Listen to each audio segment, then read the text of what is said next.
Today, we're going to go over ACAT settings. It's a monster of an indicator. And, well, I'll just give you a quick peep under the hood for what you're actually about to deal with. So for all you folks that are actually using this indicator, or at least attempting to, let's talk about how to use it in the most basic sense of what we're trying to do here. Okay? Since there's no video on ACAT yet, and I do believe CAT is going to make one, I am just going to tell you about my personal usage of it. So, CAT's going to be the final word on that matter. However, my application, I think I'm using it correctly. I've had good results with it. I'm sure that inspires confidence, but me being facetious aside, there's a bit too much alliteration in one sentence for my liking. Let's dive right into this. So, most basic sense of this.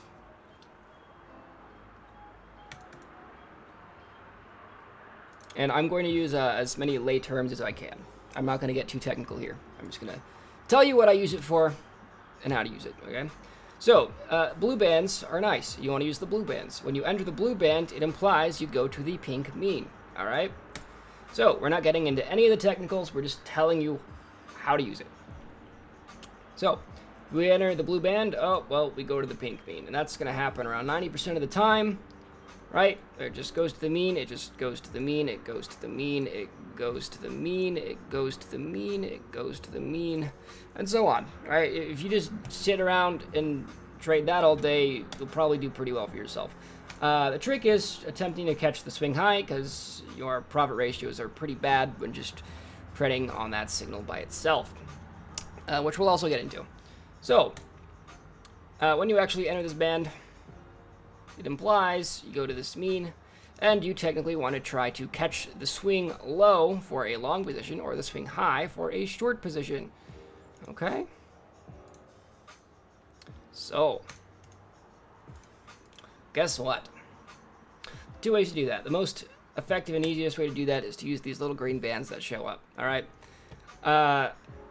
These little green bands use implied volatility overhead. So when you get these nice little blue sections, right, do you notice how you see states of expansion below, which means that the indicator lights up underneath the plume, but above the plume you do not get that lighting up? Well, that means all these shorter periods enter small states of expansion, which is just these mini, tiny little trending candles. However, everything above, well, that's not a state of trend. So what happens? It means that because we don't get expansion above, but we do get expansion below, we can accurately define the range of those mini expansions. Imagine that. So this little green indicator here is really good at defining ranges. Beautiful. You can do this anywhere. You know, you could do this on gold. Watch this XAU USD. And we're going to go to the 1 minute chart. And it's still going to work. Alright, the range definition that it actually shows here is a little uncanny and something I've considered not giving away, or at least not telling people about. But you still have to give us money to use it, so win-win. Let's just wait for it to load here. Ah, beautiful. So here on the 1 minute chart on one of the most liquid assets in the world, with a spread no higher than a single pip at any given time, you can see it quite accurately defines ranges with astonishing accuracy. So, if you're not using the little green bands for compression ranges, you probably should, because they're really good. It's a little ridiculous just how insanely good it is. Every time we enter a blue band, we go to the mean, and every time we're in a green band, we tend to stay in the green band. Okay? So, what happens if we leave the green band? That's an important thing to talk about. Also, if you ever see the mean turn orange like this, that means you don't want to use it. Or at least that you need to go to a higher time frame or load up the 600 to 2000 period ACAT, which is just this button right here, right? You just want to load up the 14 to 600, as well as the 600 to 2000. So if the 600 gets maxed out, which means, right, this plume of mass is all the way at the top and it's not getting a full reading, well, all you have to do is, boop, check that box and overload your chart with information and hope you can understand what's going on. Jokes aside, just give this a minute as it loads, and I'll show you what I mean.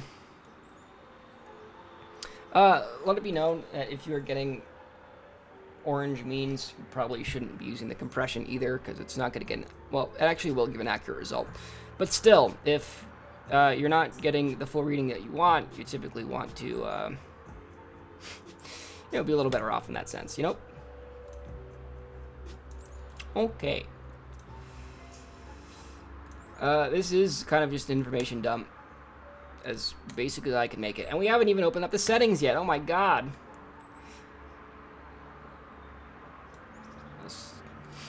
Honestly, though, I really do need to trade those green bands more often, eh? So, we're going to go the 5-minute chart for the sake of sanity. And then, we're going to pop open the settings. Hooray. So, I could go over every setting, but that'll take forever, so I'm just going to go over the ones I use. How's that sound? Okay. So, longest over expanded period, that's the blue band. Alright, so all these settings in here are important to change. You can track a lower maximum period. If you check that, it won't max out at 600, it'll max out, in this instance, 400. You just gotta change the value to change what you want. I like to keep check to allow wicks as mean inversions. That'll actually, I prefer to have that checked, since it'll complete the mean inversion conditions on a wick, which are technically still completed instead of the candle close, right? So I prefer to have that checked. Track the longest over expanded period. You should always have that on. If you turn it off, your blue bands will disappear. You don't want to do that. I like to check this box here. Show the third standard deviation around tracked mean as well. I have a calzone in the oven. It's probably burning. I'll be right back. Hold on.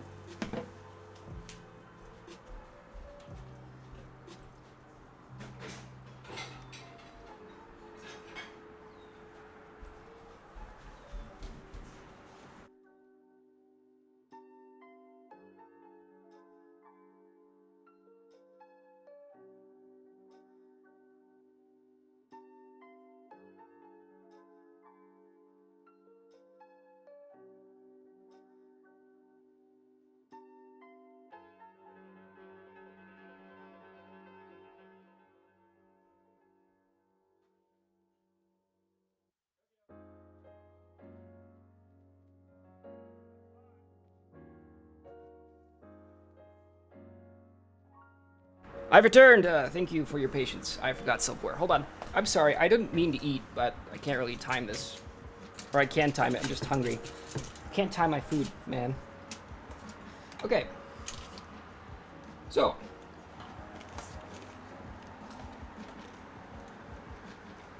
Okay. Also, ask your comments if anything doesn't make sense here. And yes, I know I'm about to make this video unwatchable by eating food, but deal with it. So, checking the third standard deviation one as well. That's super useful. Since you have if you have the longest over expanded period, if you're also tagging its 3.2 standard deviation, that's good. You can pretty much just immediately counter trade that, right? So essentially, if you have your 3.2 standard deviation activated, and I want to make sure this is correct. Set third, it's set to 3.2. That's correct. Okay. So if you have in a bearish expansion and you have a green candle close inside that 3.2 standard deviation, cool. You can just immediately counter trade that trend. Okay.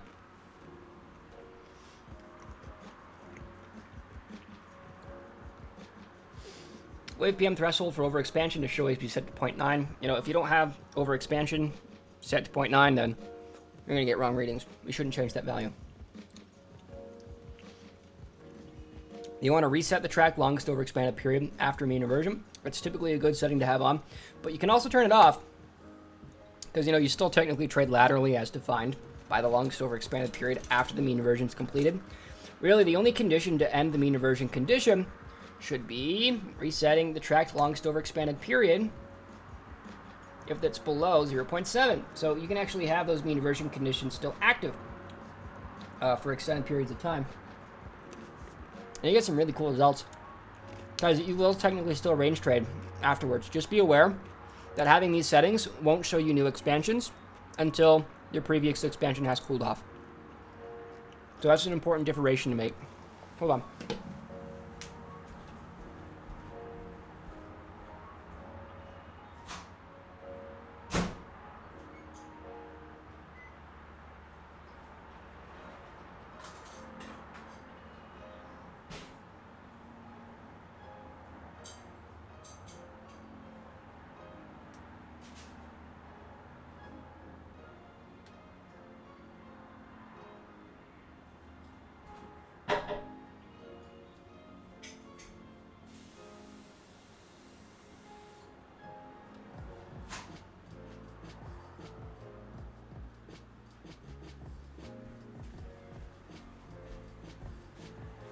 Okay, I've returned. Hello. So, those settings are good to have. Nice. And if you don't mind, I'm going to reset my chart template.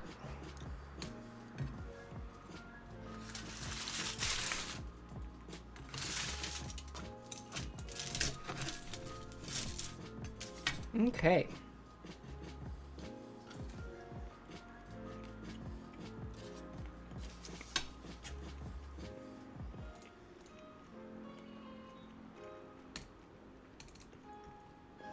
Cool. I'm gonna load ACAT again.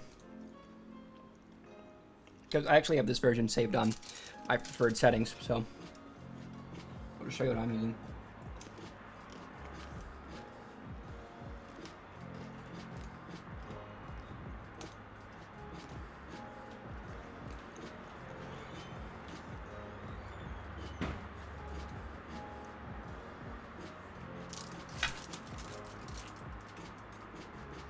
Okay.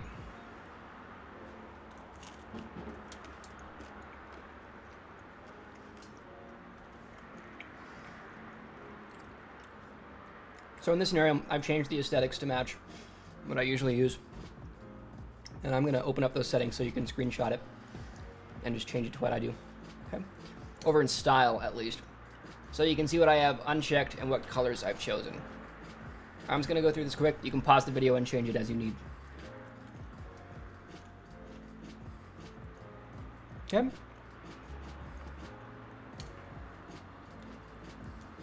So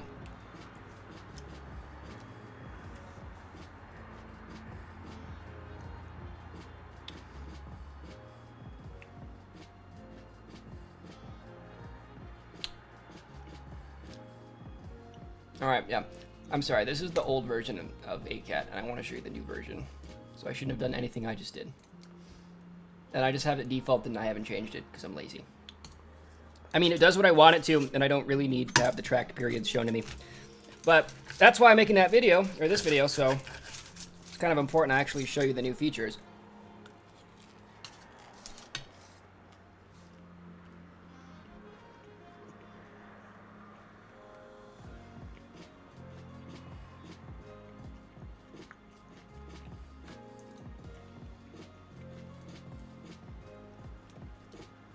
All right, we're compiling.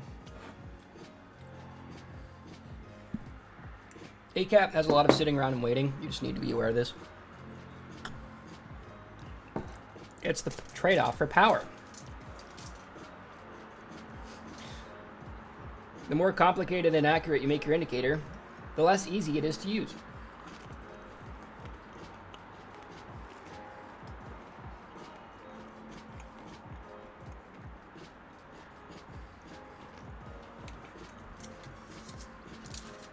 Thank you for your patience.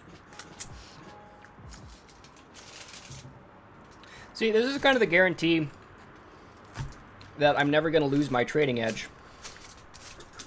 Right, because I give this information away freely. That's great. I'm totally into it. But guess what? The number of people actually going to take the time to muck around this are so small. When they could watch like a 5-minute video on MacD and think themselves a god. Right? The barrier to entry, I just make it so astoundingly high that I don't really care that I'm giving away my trading edge. Okay.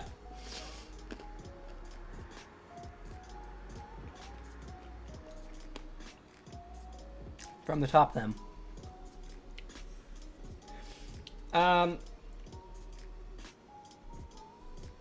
So there's a TLCP and, my God, then there's CLCP. Kat, did you make a typo here? I'm probably just not reading this right. Hold on. Just so much information. All right, locks we know about. All right, our mean aversion settings are correct. And then we have track longest compressed period. All right.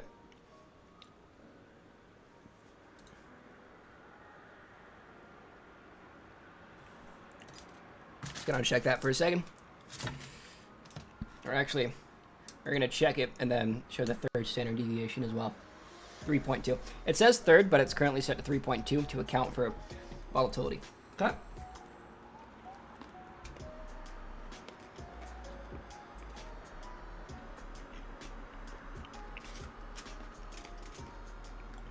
Yeah, you should always adjust your tools for volatility. That's been important to note.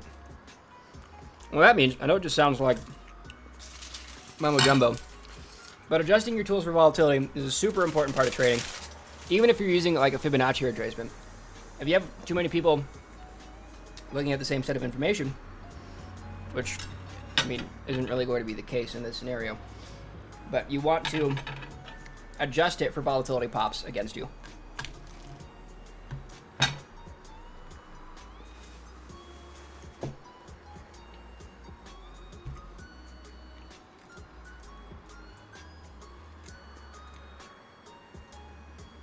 Okay, so tracked longest compressed period is, again, the volatility overhead. That's the green compression bars. You can also have it set to show the third standard deviation for it. Oh, excuse me. Tracked longest overexpanded period is actually the previous iteration of your longest overexpanded period. And I am fuzzy on that. Kat may need to correct me on that front. And typically, I don't use TLCP. It's good for defining stage of expansion after your current longest compressed period is finished, well, compressing. So, I don't use it. Personally, I don't use it. Kat uses it, but I don't like it. And Kat can better explain TLCP than I can.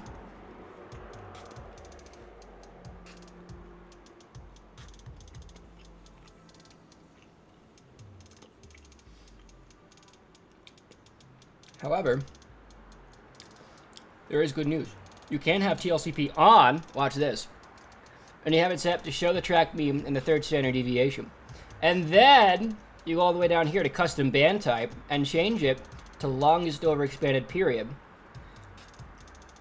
I like to set this to 5. Okay, so minimum calculated period that will display is essentially your fraction of the 1/10th value.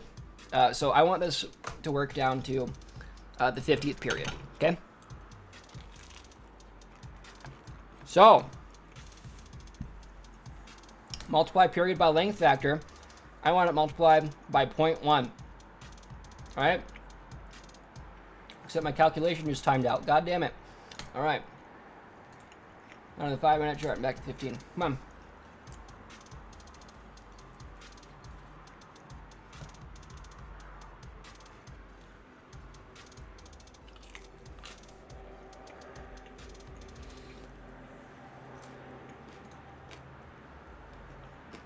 Nice. That appeared to have worked. Now, we're going to go into style. And we're going to take TLCP upper Bollinger Band 1. I was going to uncheck it. Make sure that's doing what I want it to.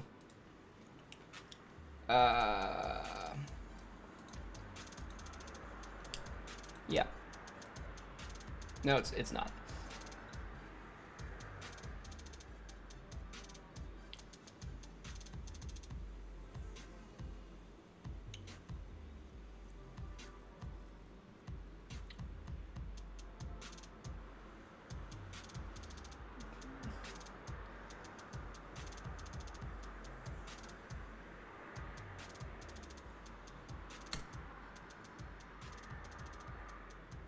Come on.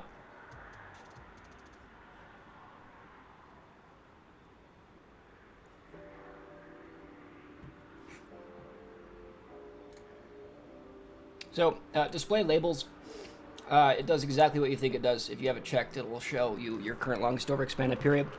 You can also have the ACAT period tracker to tell you the same information.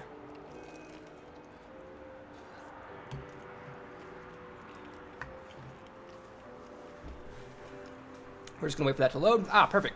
It actually loaded.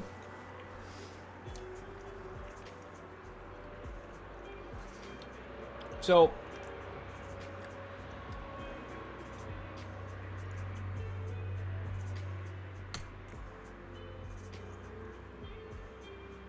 tracking a TLCP might have been redundant. Yep. Okay. Just give that a second to load, please.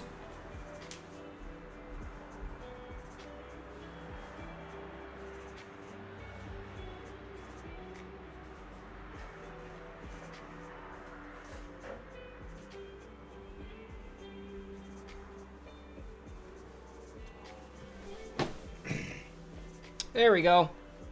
Ah. Yeah, so I was under the impression you need the TLCP loaded, and then custom band length could actually override the TLCP. But that's not the case.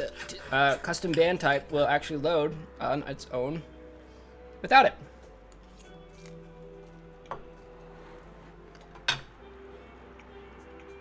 That's good. So here's why that's important. Now we're going to go in style.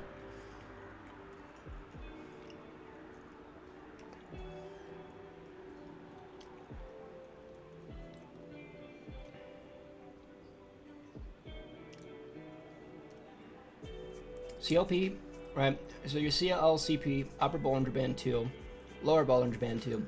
Okay, cool. Yeah, so those are all your compression ranges. Down here is your custom ranges, and what I want to do is make that super visible, probably a little bit less visible. And this is just solely for aesthetic purposes. I want to uncheck that upper and lower edge. I just like to remove as many lines as possible from my chart. Then we are going to go over to... I don't believe there actually is a plot background for CLCP, upper band 1 and 2. Cool, and then we're going to go down to plot background and increase that visibility as well. So now we're just getting these clouds instead of the default view of that overloaded information. Which, I'll be honest, is totally preferable, in my opinion.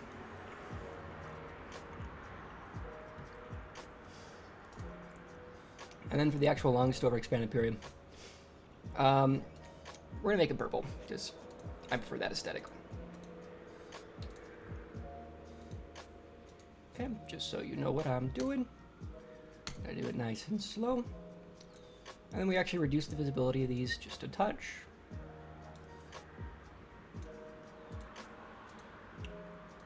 Like so. Beautiful.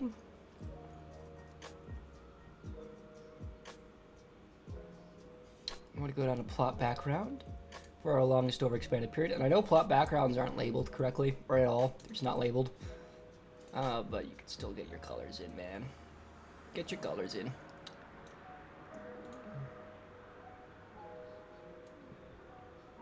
Beautiful.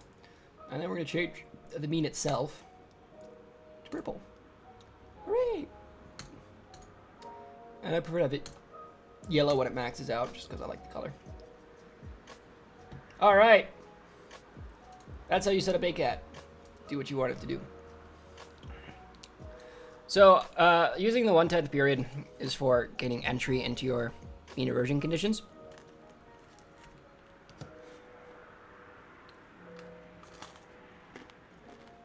Well, what does that mean?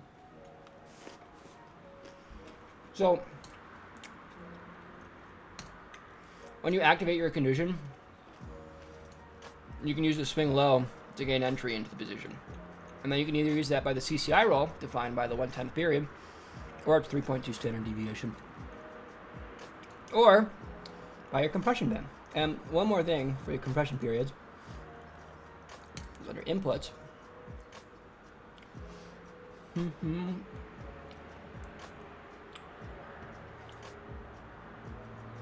So current longest TLC Beam. And you're going to show the third set standard deviations. Oh my god, it doesn't say the third standard deviation. I'm so stupid. It says third set. I just... Okay. So it doesn't say third standard deviation. It says third set, and then third bandwidth is 3.2. Okay. I'm dyslexic. I'm actually dyslexic.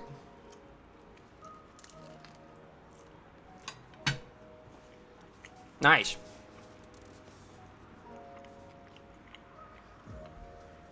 So what's next? So you can also use the 3.2 of that TLC Beam to get the same result. Ah, that's so aesthetic. So, if you tag, oh yeah, I want to set up the 3.2 of the locks as well. And then we're going to change the styling to that same nice teal band. That's not teal, it's fucking off purple. Taro, it's taro root. That's what it is. Nice. Okay, so I'm going to save this as default so I don't have to do this ever again until CAT releases the next version of the indicator. God damn it. Save as default. It is saved. Okay, and we're going to save this chart template as well. Alright, you probably could have just changed the settings alongside me if you are doing this. That's how I use ACAT. Hooray!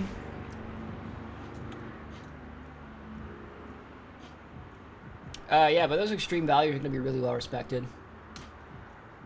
Like, tagging you that 3.2, the lock spin is going to be super effective as a reversal point. Holy hell, look at that.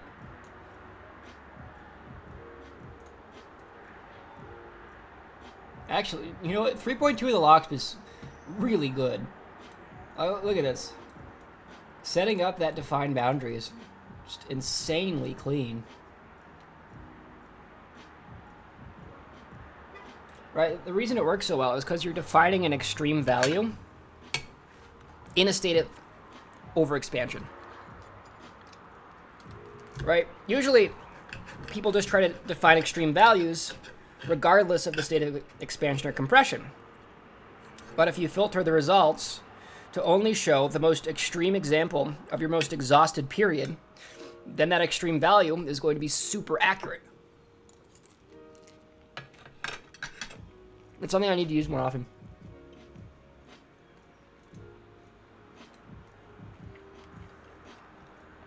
It's a bit of a rarer signal, because, I mean, by definition, it shouldn't happen often. Take a look at gold. Ready? Okay. XA UUSD.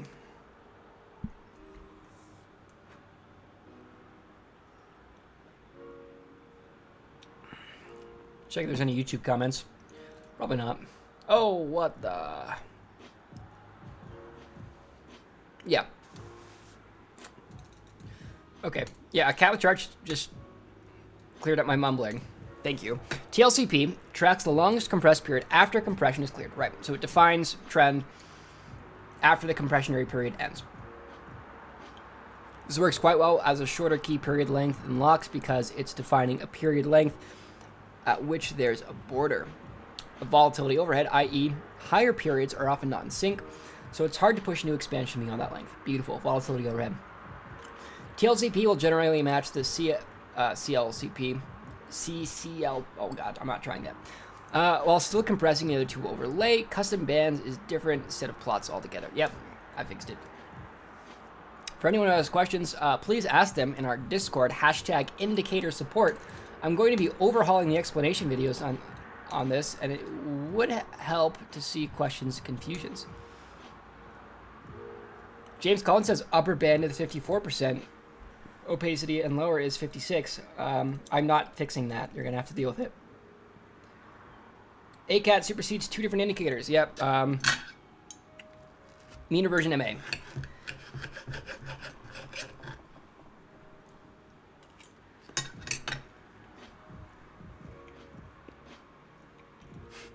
Yeah, man. Also, Radiogenic, thank you for your really lengthy comment. Like, it was an awesome paragraph you sent me. I totally should have replied right away.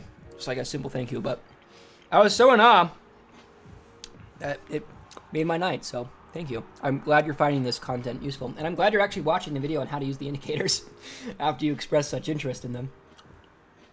So thank you for stopping by. No, your comment was not ignored. It was very much appreciated. Thank you. Your interest is welcome.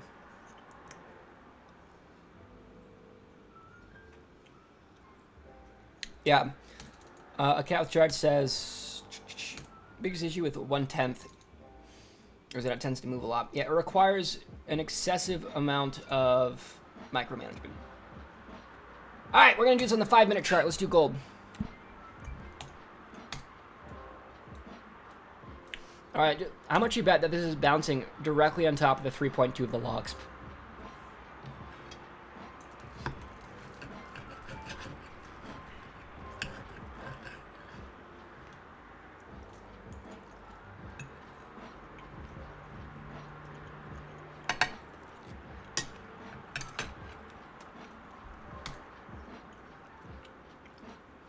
Yeah, it's dotting its way above a bit more.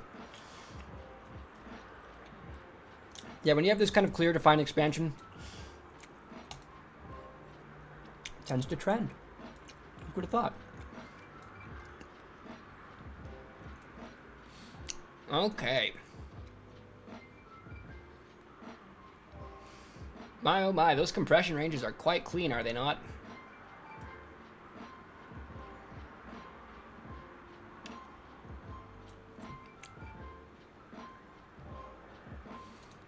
Okay. So we have a compression range here. It stays in the range for quite some time. When it finally breaks down, tags the bottom edge before entering another compression range. And finally, it's the mean reversion. Goodness gracious. And take a look at this. Then there's a new downward expansion that you can see right here. And you'll notice it bounces off that 3.2 of the locks 1 time, 2 times before activating the mean reversion condition, reverting to the mean, and then staying perfectly inside the compression range. Whew. That's super clean.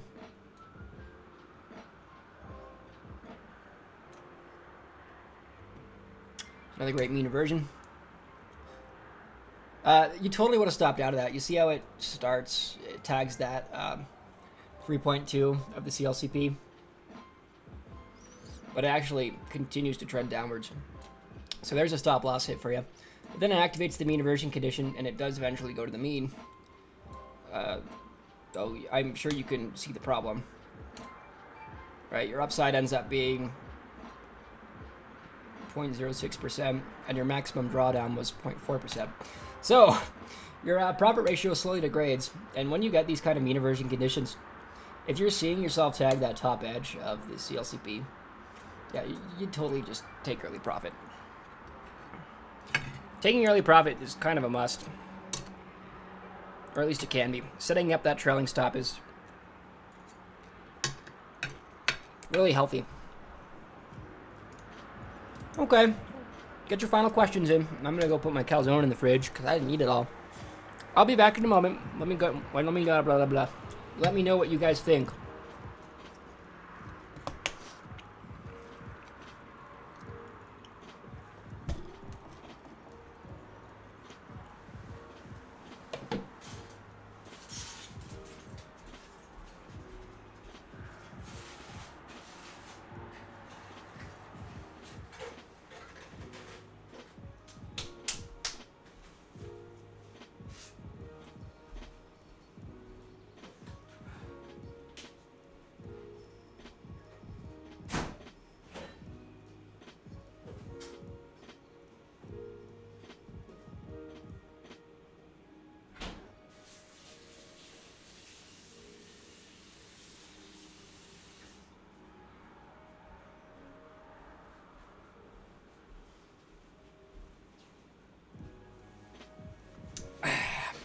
check those comments one last time, and then I'll be on my way for the day.